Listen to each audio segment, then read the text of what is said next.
Thank you, Mr. Speaker. This government is shutting down debate on legislation that changes the way elections are run in this country. They're shutting down debate. Order. Government side will have an opportunity to respond to the question when the member for Toronto-Danforth is finished putting it. Until then, I'd ask them to come to order. The honourable member for Toronto-Danforth. Mr. Speaker, this government is trying to shut down debate on legislation that changes the way elections are run in this country.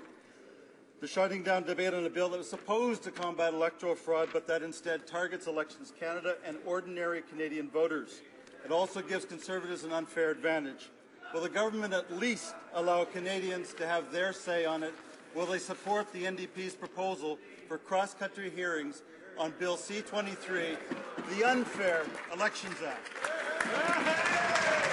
The Honourable Minister of State for Democratic Reform. Well, Mr. Speaker, he doesn't want any debate at all. In fact, he declared his opposition to the bill before he even read a single word of it.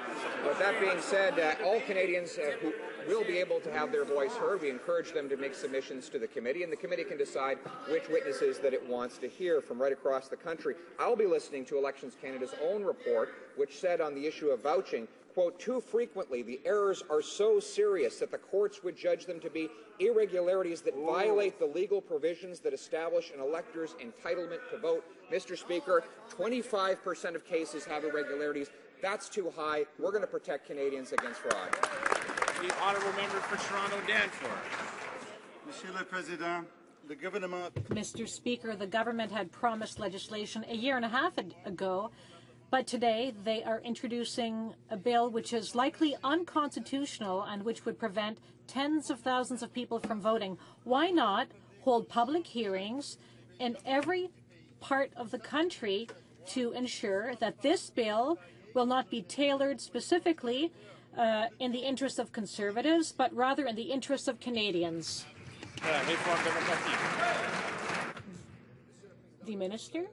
Mr. Speaker, the Parliamentary Committee will hear from Canadians from every part of the country, as is always the case, and we will do so with regard to this matter, but at the same time, we are going to protect the integrity of the vote to prevent methods which have been shown to be a very high error rate, and by giving more powers to the Commissioner to make sure that he can enforce the legislation.